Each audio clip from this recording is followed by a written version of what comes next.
Hi and welcome to BFTV. I'm Sophie with British Fencing, and I'd just like to say thanks to all our members for supporting interviews like this one that you're about to watch. If you're not a member of British Fencing, head over to our website. You can get a free intro membership for 90 days and enjoy a lot more content like this. And today I'm joined by Will Deary.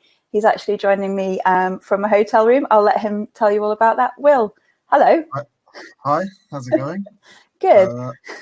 Yeah, I'm in Madrid in 2 days. I fence for the Madrid Zonal Qualification Olympic tournament.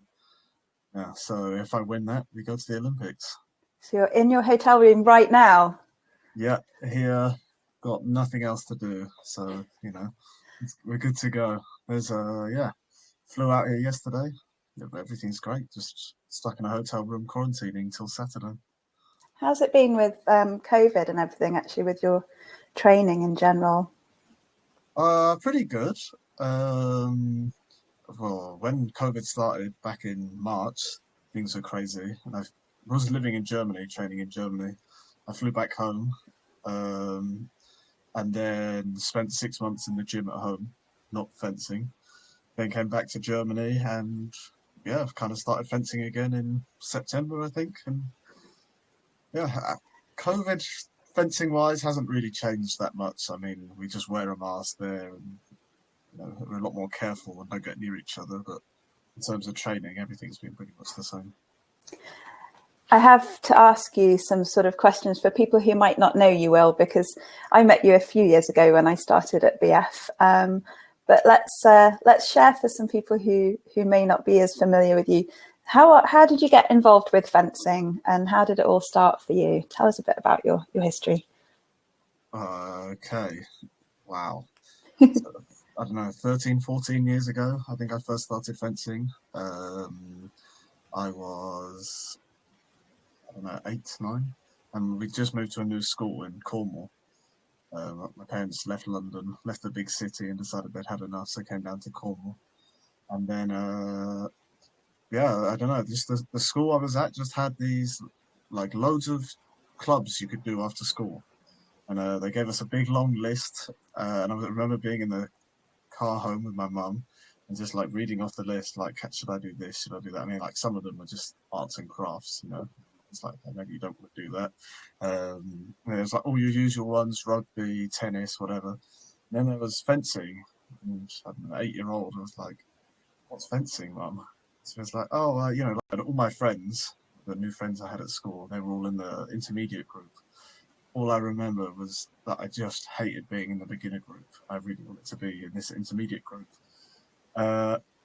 So I guess from this young age, I've always tried hard at fencing because I've always wanted to. It started with just wanting to be with my friends.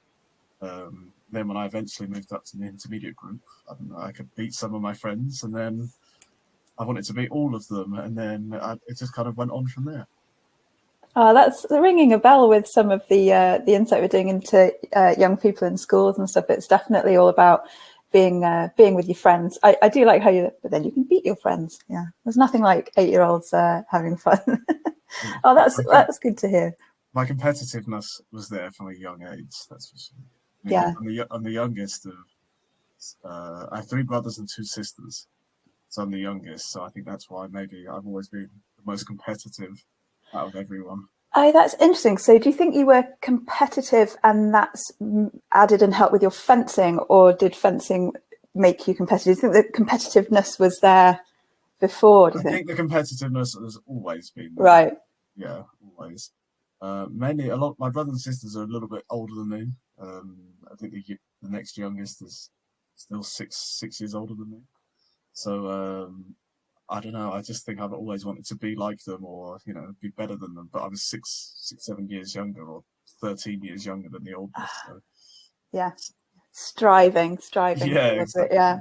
Talking of striving towards things, see what I did there? A nice segue. So you are in your hotel room at the moment, as we can see, and you're preparing for this weekend. Do you want to touch on that at all? How are you feeling, or what's going on in your mind? Is there anything you want to share? I know we just had a chat just before we started the interview. You were very honest about it. Just let us know what's going on in your head right now, and how we can help support you. Yeah, so obviously, as I said at the beginning, it's the Olympic qualifier on Saturday, uh, which has been crazy because it's all my life has been up to this point effectively. Um, so the way it worked was you have all your competitions in the season, and then because none of the British fencers from Sabre qualified directly, only the top ranked from Britain got to go to this competition, which fortunately was me. Um, yeah, so nervous, that's for sure. I think it would be crazy if I wasn't nervous. But on the flip side, I'm really excited. It doesn't feel like a bad nervousness. It feels like I'm nervous, but I'm really ready just to go there and fingers crossed. I had the feeling to beat everyone in front of me. Excellent. Yeah, fingers crossed indeed, and best of luck. How do you cope with nerves usually? Are you normally nervous when you fence? Is it something new to you, or what's going on Uh, in the head? Normally, I'm not that nervous. Like I get Mm. a little bit, and normally just before my very first match is when I feel the most nerves. And then as soon as I start fencing, it disappears. It really is like someone flicks a switch. The moment I put my mask on, I'm like, I'm not nervous anymore. Um, so I kind of just have always ignored the nerves. Um, Oddly, the most nervous was just the last competition I had because it had been a year of no competing, nothing. I was nervous then because it felt weird to not have done anything for a year.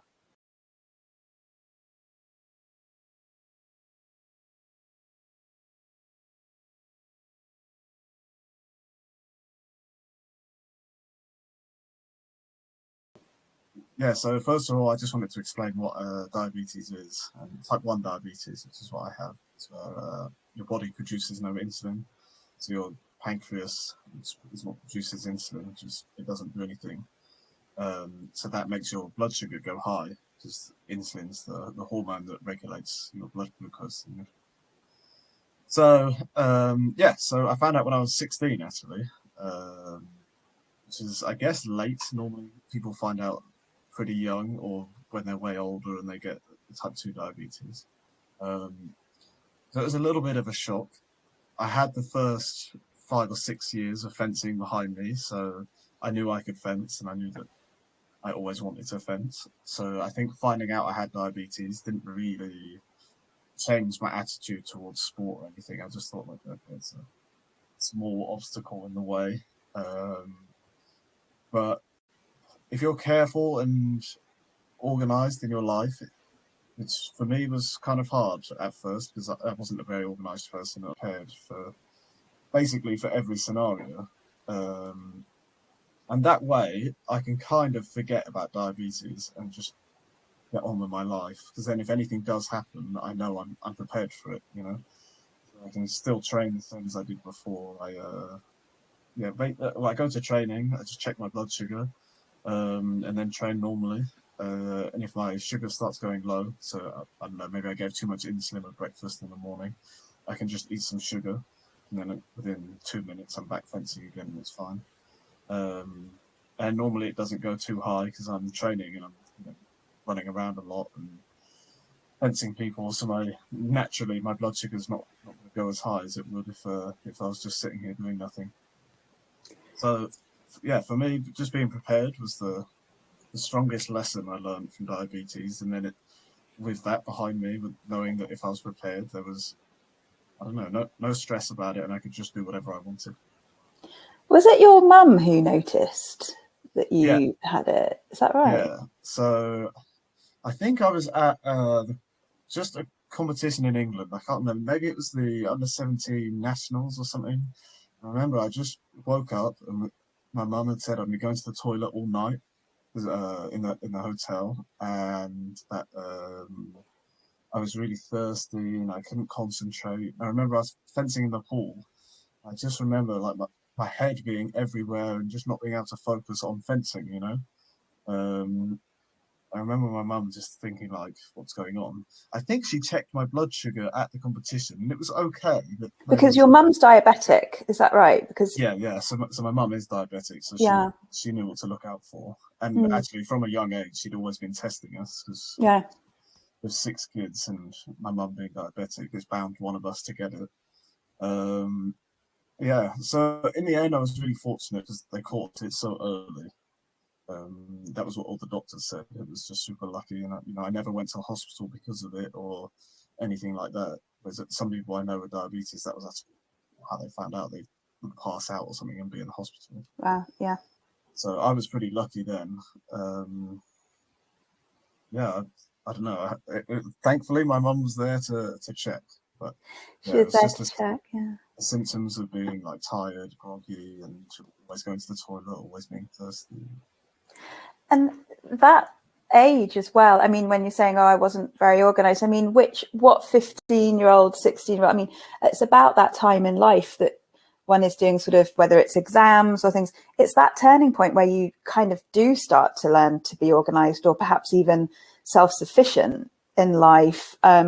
With or without diabetes, there's a sense of one needs to get their organization skills up to par. Do you think that the diabetes accelerated that process for you? It sounds like you had to start to really manage it yourself. Yeah, probably kind of just kicked everything in gear and made me grow up a little bit.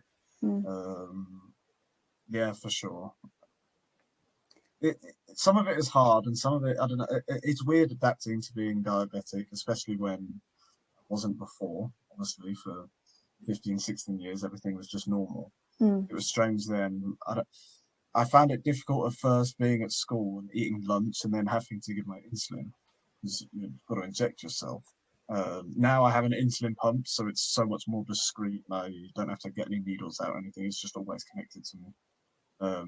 But yeah, when I was first diagnosed, things like that were weird because it's the social side of it. You don't want everyone to know. Like, it's very hard to describe. But if someone was taking, I don't know, maybe the depression medicine or something, you wouldn't take it in front of everyone. So it's very strange then with being diabetic to just get your insulin pen out and do it in front of your friends, and that took some getting used to, and that was a little weird. But yeah, it was all fine. You Are get you used to it. comfortable with it now? Are you more Well, okay now that I with it, have or do you just, you've got the pump and yeah, now I have an insulin pump, so it just looks like I'm texting. So I just have my pump out, and maybe it looks rude because it looks like I'm texting at the table or something, but that's it. yeah, Whereas when you have the insulin pens, you have to like lift up your shirt and inject, and it's, I just found it uncomfortable at first. That was all. You get used to it quickly, and it's not that actually all the people around me, no one ever had any problems with it. The only person who had a problem was me. It's just things like that. It's just strange to get used to. yeah. It's an interesting thought, sort of thinking about parents in that sense of, I think even through fencing, a lot of the work that one does in training is to learn to become self-sufficient in your training and in your management. So this is another aspect of maybe, your much as it was brilliant that your mum discovered your diagnosis so early with you, that then there's a sense of, yes, but then I can't manage this for you if you're on your own traveling or something. You kind of have to take ownership for that. There seems in the conversations I have with the sort of athlete development program athletes, the younger athletes, for those of you watching who aren't aware of the ADP, so that's the program that we have with young fencers coming through the ranks, that sense of taking ownership of yourself and being organized for yourself and not having someone else pack your bag or do your stuff. This sounds like there's a bit of a role model here with you, Will, in that sense of you've got to do it or else you'll be in trouble, right? Yeah, the way it always seemed to happen for me was I did it, and then my mum would check everything I did, and I'd just talk through her with it. And that's kind of, there was no point where she would do it for me. Right. That was definitely the case. She would never let me, she wouldn't pack my bag for me. She'd help me. She'd tell me the things I need. And even now, I think actually before even this competition, I pack everything and I ring my mum, and it's just like a very quick checklist. We go through like, okay, I've got this, this, and this, and this. Is there anything I've forgotten? And I don't know. That's how I did it. My mum told Good me routine. told me to do it, and then I just double checked it with her. And That's then brilliant. that way, she wasn't ever doing it for me. She was letting me do it myself, but was making sure that I wasn't going to go to Madrid without any of my medication or without my mask or something, you know. Yeah, that would be dark times. Well, let's not do that. Well, that's brilliant. What sort of advice could you give to a young athlete at the moment who's perhaps facing, it could be diabetes or a challenge perhaps with their health? They want to fence, or they want to do sports, or perhaps their parents. What's your sort of nugget of advice and wisdom to share with our audience? Maybe there's two. There's the first one for me, which was always try your hardest in everything, and that's, I don't know, 90% of the battle is just trying your hardest. And for me, that got me probably to where I am just by trying my hardest, was more than most people did, you know. And just by doing that, that made me pretty good at fencing. And then secondly, from like the diabetes point of view, just don't let it affect you. It's easier to say it than it is to do it, but it's not, you know, I can still fence. And I think that's what I always thought. I thought like, okay, I have diabetes or something else. If you can still fence, you're still on the same field as everyone else. You just have maybe something else you have to think about or be prepared, whereas other people don't have to be. But then to me, it also gives me where if I know I'm prepared, I don't have any excuses I can make, and that's for me great.